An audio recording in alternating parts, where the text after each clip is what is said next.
Souviens-toi, dans Inception, il y a cette toupie qui tourne. Au début, elle vacille, elle peut tomber à tout moment, puis à force d'élan, elle devient stable et semble tourner à l'infini. Un patrimoine, c'est pareil, parfois au départ fragile, puis solide une fois lancé. Aujourd'hui, je vais te montrer comment viser 100 000 euros de patrimoine en 5 ans. Il n'y a pas de miracle, pas de promesse magique, juste trois approches concrètes avec différents profils, le prudent, l'équilibré et l'agressif. Tu verras qu'en fonction de ton profil, le chemin change et le résultat évolue. Alors, si toi aussi tu as envie de lancer cette toupie et la faire prospérer, je t'invite à t'abonner à la chaîne. Au départ, c'est vrai que la toupie vacille, parce qu'au début, c'est vrai qu'on épargne peu, on a des revenus qui sont limités, on a une courbe financière qui est presque plate, hein. Donc le premier objectif, ça va être simple, c'est de créer de l'élan. Donc comment on va faire ça? On va mettre en place un budget, on va automatiser l'épargne chaque mois, et on va faire son premier investissement enfin. Puis va arriver le moment du momentum, donc c'est ce qu'on appelle l'effet boule de neige. Grâce à ta régularité et aux intérêts composés, la courbe va s'infléchir. Donc le patrimoine prend de la stabilité, comme la toupie qui tourne de mieux en mieux. Et si à ça on ajoute du levier immobilier, et bien là ça va encore accélérer le mouvement. Alors, est-ce que la toupie s'arrête? La vraie question, c'est est-ce que tu lui as donné assez d'élan? Et c'est ce qu'on va voir tout de suite avec Lucas. Donc Lucas, lui, il a un profil assez prudent. Il gagne correctement sa vie. Il est à 2300 euros. Il arrive tout de même à épargner 500 euros. Donc ça lui fait 6000 euros par an. Il met en place ce qu'on vient de dire, c'est-à-dire des virements automatiques et il a des dépenses qui sont maîtrisées. Donc lui, il va faire ses petits placements. Enfin, petit, c'est déjà très correct, hein. Il va ouvrir un PEA ou un CTO, il va mettre des ETF dessus. Donc voilà, il peut choisir par exemple un ETF World. Il a quand même une vision long terme. Donc il a pour lui un rendu net de 5 à 7% par an, ce qui est vraiment pas dégueulasse. Et il n'a pas de crédit. Et il souhaite pas en avoir, donc lui, il va rester comme ça.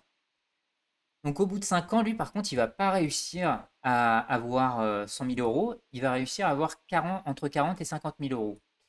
Donc ce qui est bien, parce que lui, avec ses 6 000 euros, il aura quand même gagné entre 10 et 20 000 euros sur 5 ans.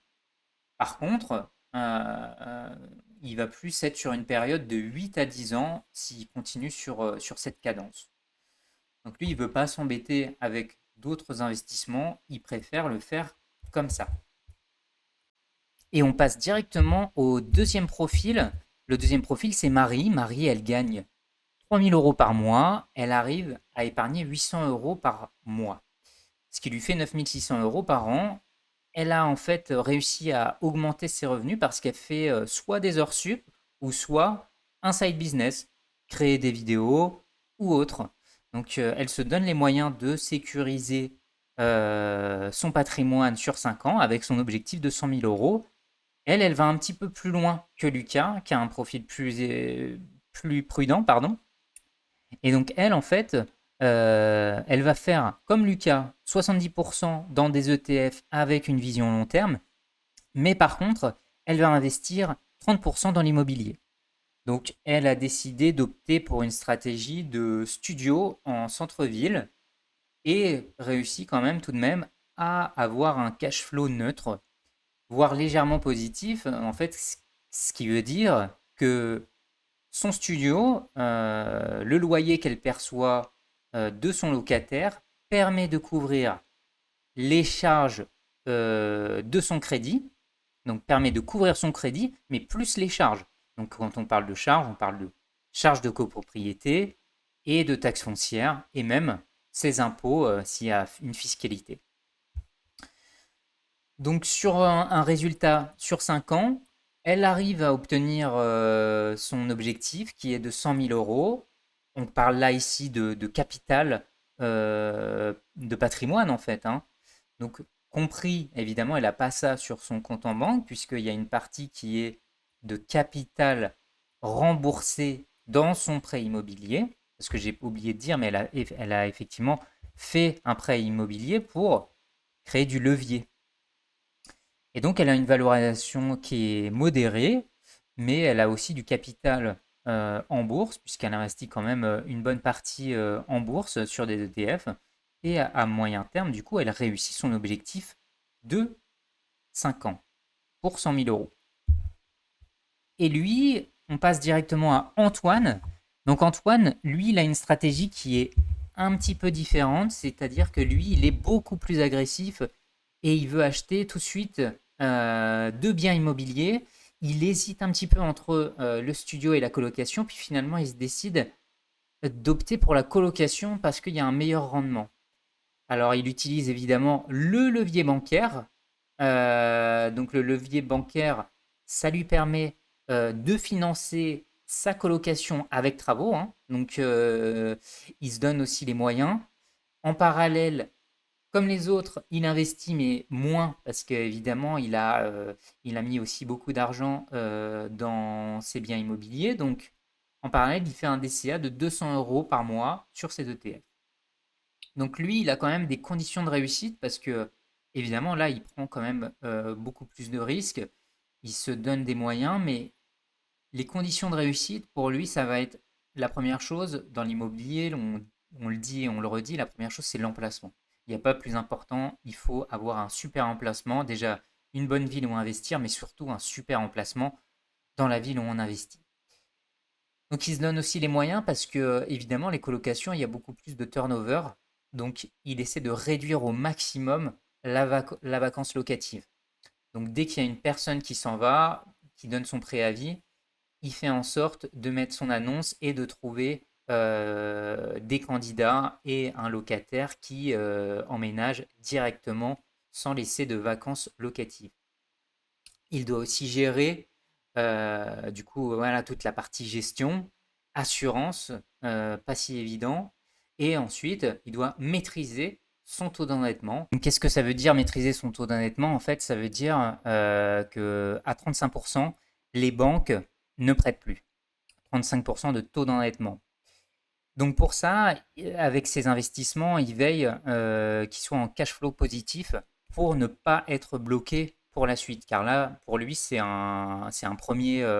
deux premiers investissements. Mais pour la suite, s'il veut continuer d'investir, il ne faut pas qu'il soit bloqué par ce taux d'endettement. Donc il a intérêt à avoir un cash flow positif pour continuer sur sa lancée. Et à ce rythme-là, évidemment, lui, il va y arriver. Il va même dépasser ses objectifs puisque à 5 ans, il a une valeur nette potentielle, hein, c'est hypothétique, mais de 120 000 euros. Donc lui, il est plus rapide, plus d'exigences émotionnelles, puisqu'on va pas, quand même passer beaucoup plus de temps dans la gestion et dans l'opérationnel. Voilà, il faut s'attendre à des travaux, il faut s'attendre à des difficultés de location peut-être. Donc c'est quand même aussi beaucoup plus de risques de son côté. Par contre, on voit que le jeu, il peut en valoir la chandelle si on est prêt à ça. Et on voit tout de suite les risques et les pièges. Donc la première chose, c'est déjà pour les ETF, pour la bourse, ne pas faire du FOMO, ne pas abandonner en marché baissier ou de suivre la tendance. Donc il faut être clair avec ses émotions, ne pas trop les prendre en compte quand on investit, mais plutôt être raisonnable, factuel. Donc pour ça, il faut aussi continuer à faire, quoi qu'il arrive, un DCA, c'est-à-dire Dollar Cost Average. On va investir chaque mois une somme et quoi qu'il arrive, on investit cette somme et on fait une revue trimestrielle de son portefeuille, voire plus régulière si on le souhaite. Bien sûr, il faut faire attention au poids max par ligne si on investit sur des ETF ou bien sur des actions. Bien sûr, moi je suis hyper pour diversifier avec des actions individuelles. Par contre, il faut toujours ne pas excéder certaines actions pour qu'il y ait une surpondération. Important aussi d'avoir un matelas de sécurité, que ce soit pour un coup dur ou autre chose. On préconise généralement entre 3 et 6 mois. Voilà, ça permet déjà émotionnellement, il y a moins de stress si on a une panne de voiture ou des travaux à gérer ou des vacances locatives, peu importe. Donc un rendement de bourse de 5 à 7% par an sur de la longue durée, une valorisation immobilière prudente et pas de martingale. On ne joue pas avec son argent.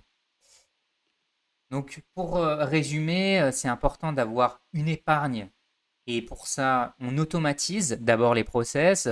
On essaie d'augmenter le taux d'épargne, soit par des investissements, soit par de l'investissement personnel de son temps de travail, avec soit des heures supplémentaires ou bien un side business qui est possible. En bourse, on peut investir dans des ETF ou dans des actions en DCA avec une horizon assez long terme. Et enfin, l'immobilier, ça peut quand même être une solution très intéressante, notamment pour ce qui est du levier bancaire. C'est aujourd'hui, l'immobilier, c'est la seule possibilité en levier bancaire pour l'investissement. Donc ça accélère fortement notre capacité à tendre vers ces 100 000 euros. On a vu trois profils, Lucas le prudent, Marie l'équilibré, Antoine l'agressif, avec trois façons différentes d'atteindre ses objectifs de 100 000 euros en 5 ans. Alors, dis-moi dans quelle personne tu te reconnais le plus, dis-le-moi en commentaire. Maintenant, la toupie est lancée, donc c'est à toi de la faire tourner. Abonne-toi si la vidéo t'a plu à la chaîne, ça va vraiment soutenir pour cette petite chaîne. Et laisse-moi un commentaire et un like